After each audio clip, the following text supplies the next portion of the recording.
visível, que tem um comprimento de onda aí, ó, de... Essa aqui é a frequência, né, de 4,3 vezes 10 a 14 a 7,5 vezes 10 a 18. E aqui o comprimento de onda é de 700 nanômetros, 600 para a cor laranja, 580 para a cor amarela, né, a faixa de amarelos, porque não só tem uma amarela. 550 para a faixa de tons verdes, até o azul, que seria a faixa de 400 nanômetros. Lembrando que quanto maior a onda, né, o comprimento de onda, menor vai ser a frequência, certo? Quanto, por exemplo, comparado aqui, o vermelho e o azul. O azul ele tem um comprimento de onda maior, o vermelho tem um comprimento de onda maior e vai ter uma frequência menor, tá certo? Vai ter um número de oscilações por segundo menor. Já o azul, que tem um comprimento de onda menor, vai ter uma frequência maior. O número de oscilações por segundo vai ser maior, tá certo? A luz visível ela está aqui entre o infravermelho e o ultravioleta. Essa faixa aqui que a gente consegue observar, que a gente consegue ver nesse lindo arco-íris, que sempre fica no céu, né, em períodos chuvosos.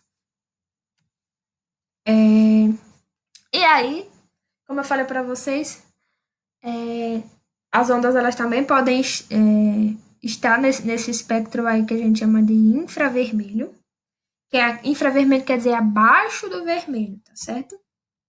Infravermelho ele vai ter o comprimento de onda menor do que a luz vermelha que é visível para nós humanos. E a frequência dessa onda também vai ser, como o comprimento é maior, a frequência vai ser menor, tá bom? E aí elas não são percebidas por nós, seres humanos, mas as ondas infravermelhas, de infravermelho, eles conseguem transportar calor, tá certo? Por exemplo, quando a gente está ao redor de uma fogueira, a gente não se aquece. Isso é justamente devido às ondas infravermelhas que são transportadas da matéria naquilo que está se degradando, né, para nós, do fogo para nós. E a gente também tem as ondas ultravioletas, que elas estão acima do violeta, ou seja, tem um comprimento de onda menor que o violeta, que é depois do azul, né, por ali, e, em contrapartida, tem uma frequência maior, certo? Essa luz ultravioleta ela é capaz de causar danos aos seres humanos, aos animais em geral, aos seres vivos em geral. E um exemplo é a luz do sol, tá certo? É, e essa luz do sol ela é muito forte, pode causar câncer de pele, pode causar catarata. E o número de cânceres de pele ele está em constante aumento, né? Principalmente aqui no Brasil, que é um país tropical, tem muitas praias, o pessoal se expõe muito, né? No entanto, nem metade da energia que o Sol ele proporciona consegue, né, entrar aqui na biosfera, na camada, né, de vida da Terra. Por quê? Porque existe o que a gente chama de camada de ozônio, que é uma barreira de proteção contra esses raios. Eles entram e são refletidos de volta, tá certo? E tem um probleminha, essa camada de ozônio, tem um buraco que está crescendo ano após ano, principalmente devido à liberação de CFCs, que é clorofuro e carbono, que são gases que destroem essa camada de ozônio. E vocês podem aproveitar e fazer uma pesquisa sobre a camada de ozônio. Essa camada de ozônio ela é muito importante, justamente porque vai ser uma barreira natural para a alta energia ultravioleta que nós recebemos diariamente. Outra aplicação das ondas eletromagnéticas são os raios-x, que são aparelhos um método, uma técnica muito utilizada principalmente na medicina, né, para diagnósticos. Eles foram descobertos em 1895 pelo francês Rontgen, ao trabalhar com descargas elétricas em gases de baixa pressão, tá certo? E aí, ele observou que diferentes tecidos do corpo, eles são atravessados de diferentes modos pelo raio-x, tá certo? Só que aí, esses raios-x, eles têm um comprimento de onda baixo, mas tem uma frequência alta. E essa frequência alta, ela é também nociva à saúde humana, tá certo? E aí, a exposição prolongada, né, demasiada a esses raios X pode levar a pessoa a desenvolver câncer, tá certo? Principalmente, por exemplo, o câncer de tireoide, que tem uma relação muito grande com a exposição a radiografias, tá certo? Lembrando que o fator genético também tem igual peso, ou até maior peso. Outra coisa também que eu ia falar para vocês que, por exemplo, durante as radiografias, né, o pessoal que trabalha né, na área de saúde, eles usam equipamentos de proteção, certo? Como, por exemplo, um avental de chumbo, ficam atrás de uma parede de chumbo, um avental de platina, tá certo? Que é para proteger, diminuir a chance de que aqueles raios-x, aquelas ondas eletromagnéticas atravessem o seu corpo. Só devem atravessar, no caso, o corpo do paciente, que é para servir como diagnóstico. Aqui, ó, por exemplo, seria o coração, né? E as costelas, né? A clavícula, tá certo? O, o úmero aqui, a escápula aqui atrás, tá certo? O fígado, tá bom? Dá para ver bem direitinho, nos ver direitinho, né, internamente. E aí, por exemplo, ó, aqui a quantidade de radiação que, por exemplo, uma tomografia ela oferece, né? É uma radiografia odontológica de radiação menor. Por exemplo, e uma radioterapia, que é uma técnica que a gente vai falar já já, que é utilizada para matar, justamente porque é danosa, né? Então, vai ser nociva para as células cancerosas também, cancerígenas, na verdade. E aí, vai matar as células cancerígenas, mas a pessoa também pode, a longo prazo, né, desenvolver outra doença por causa dessa radiação que ela recebeu. E aí nós temos também os raios gama, que eles têm uma frequência maior do que os raios X e são mais penetrantes e mais perigosos que o raio-x, tá certo? Eles costumam estar nas explosões nucleares, que durante essas explosões nucleares são emitidas enormes, grandes doses de raios gama, naqueles acidentes nucleares que a gente já viu falar de Hiroshima, por exemplo. E também, né, estão nas usinas nucleares, que a própria energia que é produzida pelo núcleo dos átomos, eles também vão liberar, no caso, raios gama. E aí, uma aplicação técnica desses raios gama é na radioterapia, que consiste, né, por exemplo, a pessoa que está com câncer no cérebro. Então, coloca o equipamento, né, que vai liberar raios gamas na região da cabeça da pessoa e vai ser bombardeado aqui, vai ser emitido aqui em diferentes ângulos raios gamas que vão tentar, no caso, matar as células cancerosas ou cancerígenas desse paciente para que ele consiga, né, ser curado dessa enfermidade. Só uma comparação aqui, ó. Aqui seria usar o núcleo, né, atômico. Aí as partículas, a gente pode dar o nome de partículas alfa, partícula beta, raio-x e de raio gama, por exemplo. As partículas alfa, elas nem atravessam o papel, então não causam dano nenhum. As beta conseguem chegar, né, ao corpo do ser humano, mas não causam muitos danos. Os raios-x, ele atravessa papel, atravessa o corpo e é barrado aqui no aço, tá certo?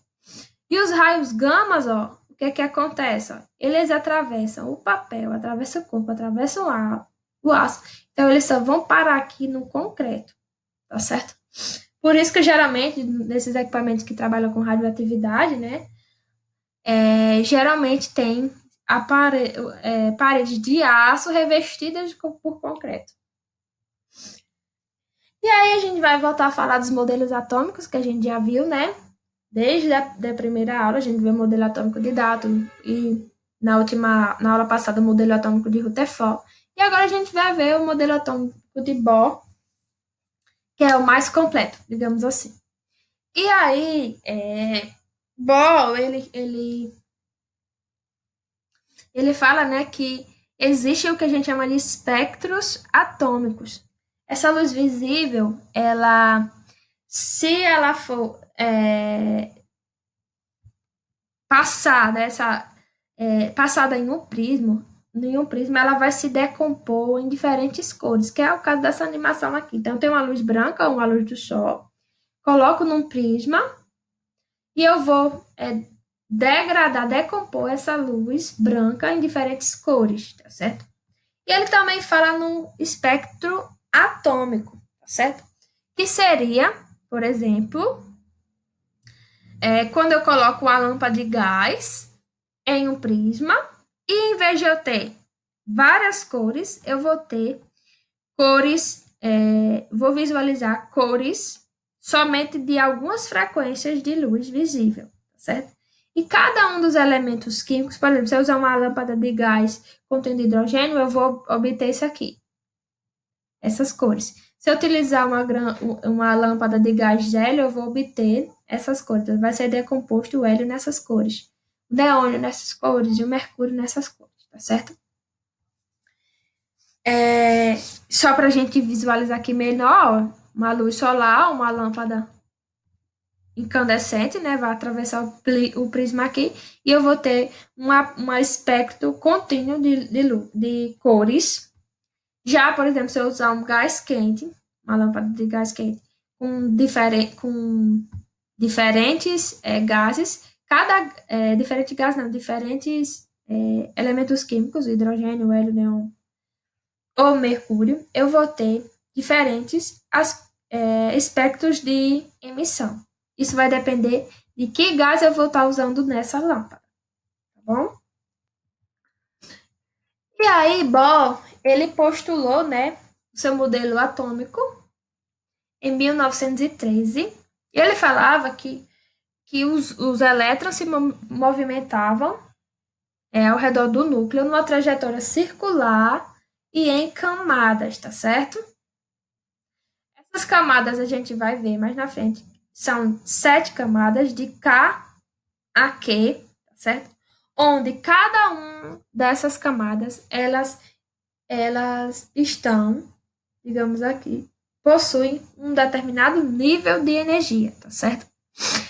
E também, outra coisa que cada camada suporta um nível de energia específico, suporta um número máximo de elétrons específico e não é permitido, por exemplo, que um elétron ele fique entre uma camada e outra. Por exemplo, entre o K e o L, fica aqui no meio. Não. Ou ele vai estar o elétron na camada K, ou ele vai estar na camada L. A gente vai entender melhor daqui a pouco. E aí, para Bohr, ele também falou que um elétron ele pode passar para um nível de energia maior. Por exemplo, ele está aqui na camada K. Ele pode, porque é a primeira camada, ele pode passar para a camada L.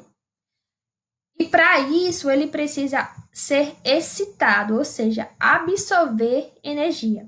Quando ele absorve energia, ele vai migrar para uma camada mais externa, tá certo? De 1 foi para 2. E quando ele perde essa energia, tá certo? Ele volta para sua camada de origem. Estava no 1, foi para 2, perdeu energia, volta para 1. E durante essa volta para 1, essa energia que ele tem que perder, né, para voltar para o seu estado fundamental, ela emite uma luz visível ou uma luz ultravioleta, tá certo? E pode ser detectado. E Bohr provou isso no que a gente chama de teste da chama, onde ele pegou um fio de platina e um bico de Bunsen e colocou várias amostras. Por exemplo, colocou uma amostra de sódio e observou a coloração da chama. Colocou a amostra de estrôncio e observou a coloração da chama. Colocou a amostra de níquel, observou a coloração da chama. Colocou uma amostra de cobre e observou a coloração da chama, tá certo? Então, ele colocou aqui a amostra vários sais, por exemplo, e ao serem aquecidos, a cor da chama, né, ao serem levados até o bico de Bunsen, a cor da chama, ela mudou, tá certo? E mudou por quê? Porque a chama, né, a energia a qual essas amostras estavam submetidas, elas estimulavam a excitação desses elétrons que iam para uma camada de valência, uma camada mais externa. Só que essa energia, né, ela era perdida por esses elétrons em instantes e eles retornavam à camada que eles estavam antes da excitação. E aí, ao retornar para essa camada, eles emitem, né, luz visível, como eu falei, e cada substância, cada amostra vai ter uma luz diferente, vai emitir uma luz visível diferente.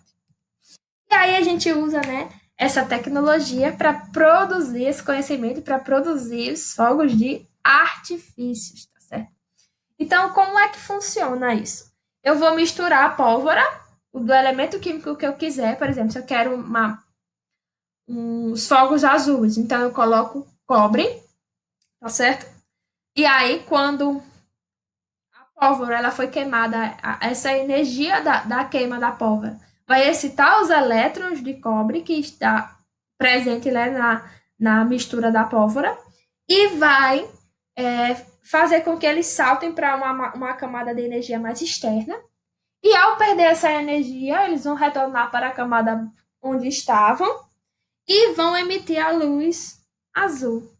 Se eu quero, por exemplo, fogos rosa, então eu vou misturar, né, a pólvora lítio Quando eu queimar lá, acender lá o fósforo para queimar a pólvora, o lítio vai ser excitado, os elétrons do lítio vão para a camada mais externa e quando eles perderem essa energia, né, vão voltar para a camada onde estavam e ao voltarem vão emitir a cor rosa no céu, certo? E assim por diante.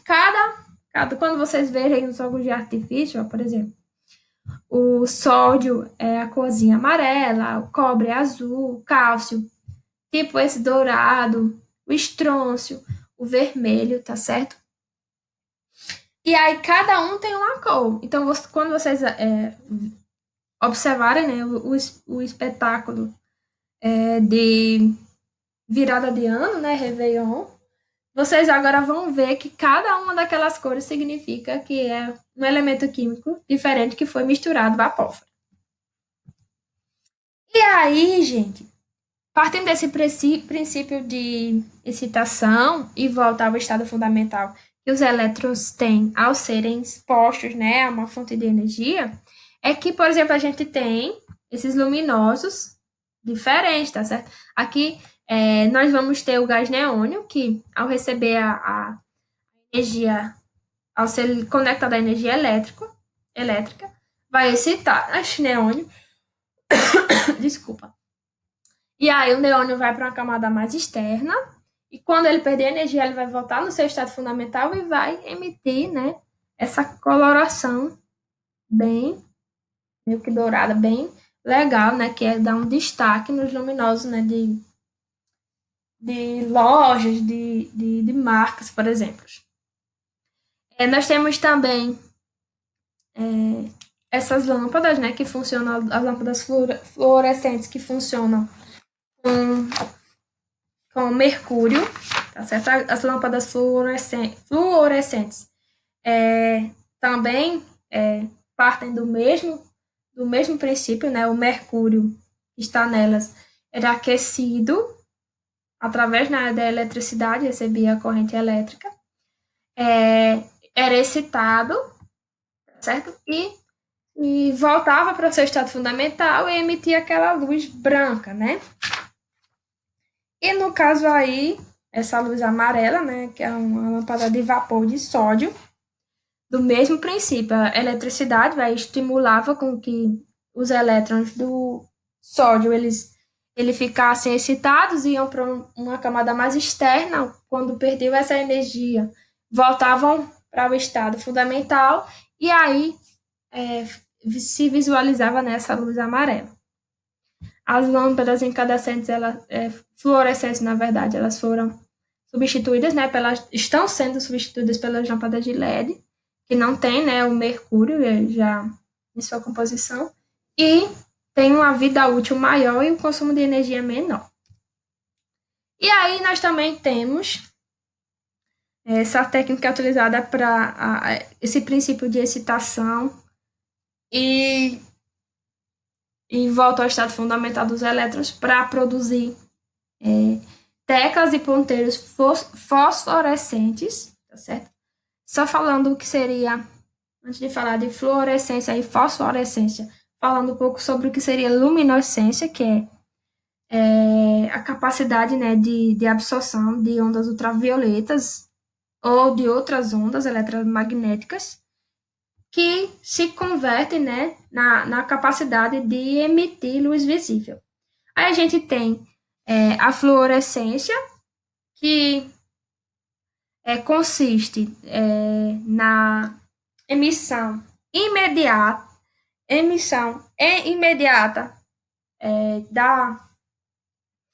da luz, né, após a absorção da onda eletromagnética.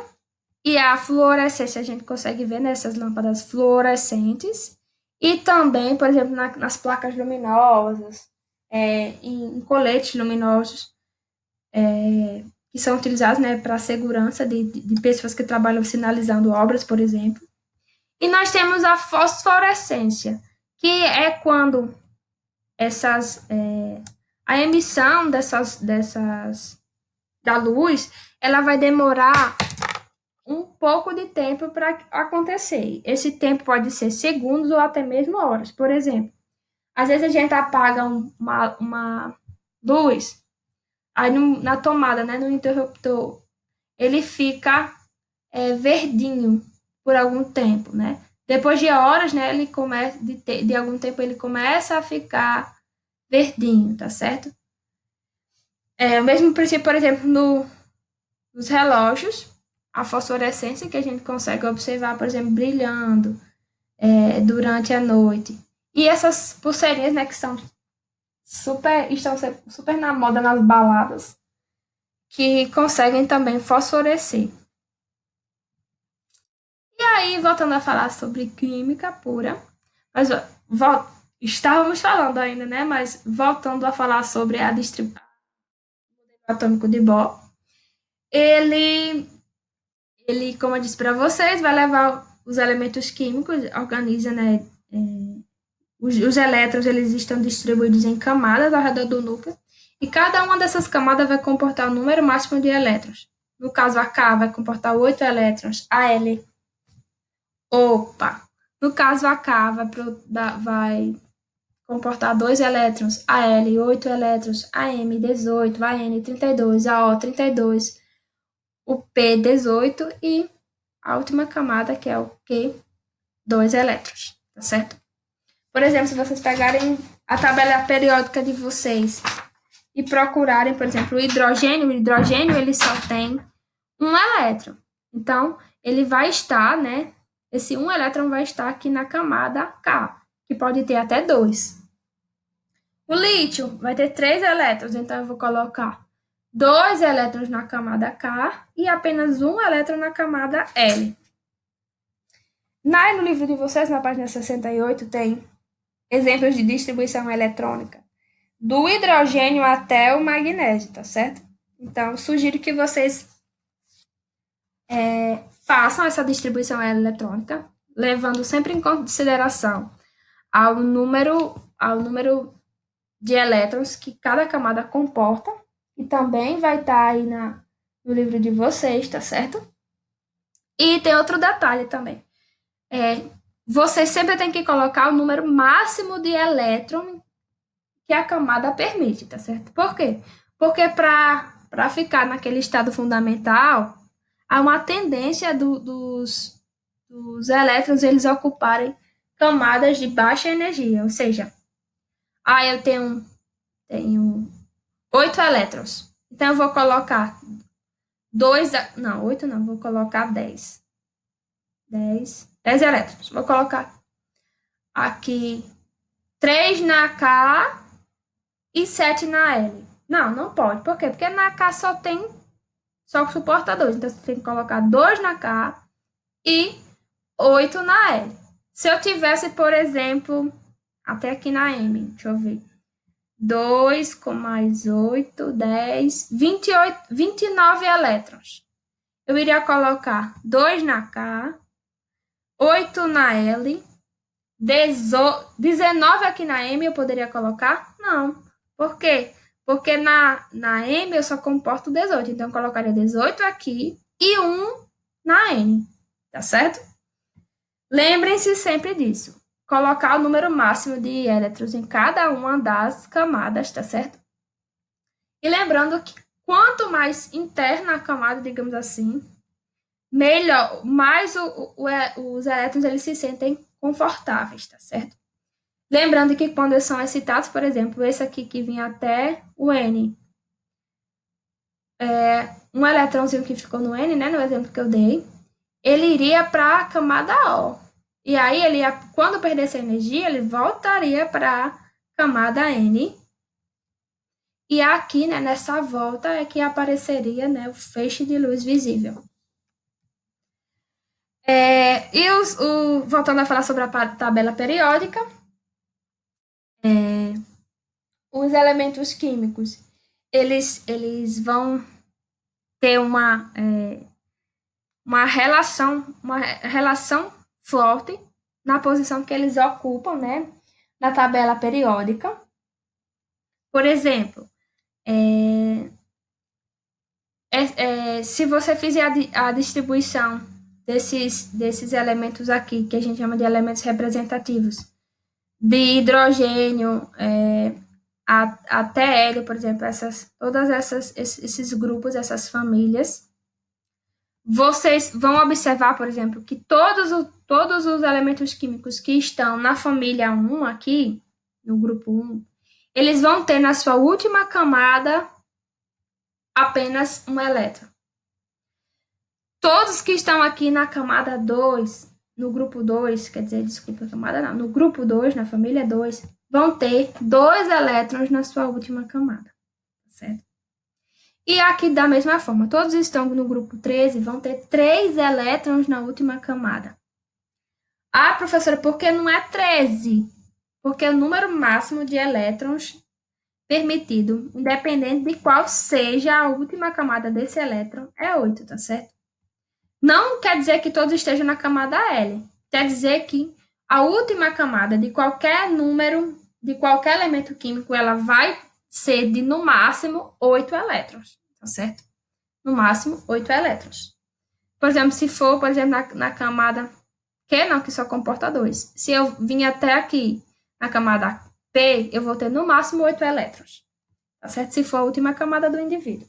Se eu parar na O e a O for a última camada, ele vai ter no máximo 8 elétrons. Se eu parar na N e a N for a última camada, só vai ter, mesmo que suporte 32, mas só pode ter 8 elétrons, certo? E aí, por exemplo, no grupo 14, ou na família 14, eu vou ter 4 elétrons na última camada. Vocês estão vendo aqui, ó, os numerozinhos, por exemplo, aqui no boro. Boro tem um número atômico de 5. Aí eu tenho 2 e tenho 3, né? Então, isso significa que na última camada, ó, na primeira camada ele tem 2, na segunda camada ele vai ter 3 elétrons. Você pode, que é a última camada, né? A segunda. Aqui, da mesma forma, do alumínio, ela vai ter 3 na última camada. Todos dessa família 13 vão ter 3 elétrons na última camada. Vocês podem conferir depois. Todos da família 14 vão ter 4 elétrons na última camada. Todos da família 15 vão ter 5. Da família 16 vão ter 6. Da família 17 vão ter 7. Da família 18 vão ter 8. Epa! Com a única exceção, que aqui seria o gás hélio, que faz parte, né, na verdade, o hélio, do que a gente chama de gases nobres. Como eu disse a vocês, todos não tem que ter na última camada até no máximo 8 elétrons. Então, esses gases nobres, eles têm justamente 8 elétrons na sua última camada, com exceção do hélio, que tem apenas 2 elétrons na sua última camada, porque ele só tem 2 elétrons, só tem uma camada com 2 elétrons. E como ele está, digamos assim, com o número total, por exemplo, que suporta, né, a primeira e única camada dele não é suportada de 2 elétrons, então ele faz parte também dos gases nobres, tá certo? Digamos que são os elementos químicos que estão estáveis, que não precisam de outros elementos químicos, os gases nobres, para ficarem estáveis, ok? Já estão estáveis por natureza. A gente vai ver mais o que é instável e estável quando a gente estiver falando sobre as ligações químicas, que é o assunto da próxima aula. E aí, outra coisa também é o período. São 7 períodos. Cada período corresponde ao número de camadas que um dado elemento vai ter. Por exemplo, o hidrogênio e o hélio, eles estão no primeiro período, ou seja, eles têm apenas uma única camada, tá certo?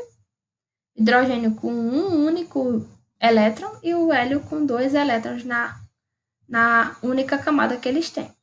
Já o lítio, berílio, boro, carbono, nitrogênio, oxigênio, flúor e neônio, eles vão ter 2 camadas eletrônicas.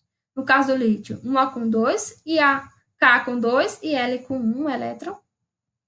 Berílio, 2 no K e 2 no L, e assim por diante, tá certo? Já os elementos que estão no terceiro período vão ter quantas camadas? Adivinha? 3, que é o caso do sódio, tá certo? Do cloro também. Já que no quarto período, que é o caso do potássio, vão ter o quê? A mesma coisa. 4 camadas. K, L, M e N. De quinto período, K, L, M, N e O. 5 camadas. Sexto período, K, L, M, N, O e P. E sétimo período, que é o número máximo de camadas, K, L, M, N, O, P e Q. Ok, gente? E aí também a gente vai entrar no, para vocês entenderem melhor na próxima aula, no que seria a camada mais externa, que também a gente chama de camada de valência, tá certo? E nessa camada de valência a gente vai ter também os elétrons de valência. Por exemplo, no caso, não vou usar o hidrogênio aqui, porque ele só tem um elétron. Vou usar o magnésio, tá certo? O magnésio ele vai estar na família 2, ou seja, ele vai ter 2 elétrons na última camada, tá certo? E esses 2 elétrons vão ser 2 elétrons de valência. Ou seja, eles vão poder fazer até 2 ligações químicas com quaisquer outros elementos químicos, tá certo? Lembrando que todos os elementos químicos, eles precisam estabelecer, né, no final, para ficar estáveis, 8 elétrons. Se o magnésio aqui ele tem 2 elétrons, então ele vai precisar de se ligar a um que tenha 6, digamos assim, ou de outra forma, de modo que ele fique, por exemplo, com 8 elétrons na camada de valência. Ou perder esses 2, tá certo? Ou estabelecer ligações iônicas. Vixe, Maria, tia, você está complicando tudo. Tá não, amor. Vai ser assunto da próxima aula. Não precisa acabar a esquentar a cabeça agora. Só lembrando isso, que na camada externa, a gente vai o número de elétrons que a gente tem na camada externa é o número de elétrons de valência. E é esses elétrons que vão interagir vão permitir, na verdade, as ligações químicas entre os diferentes elementos químicos, que a gente já viu um pouco sobre ligações químicas, né? Vão permitir com que esses elétrons eles formem moléculas. A gente já estudou moléculas, substâncias, não foi assim? Então, é isso, pessoal. O conteúdo de hoje está lá no capítulo 3, páginas 56 a 71. Bom trabalho, bons estudos. Fiquem em casa, fiquem com Deus. Um beijão e tchau, tchau.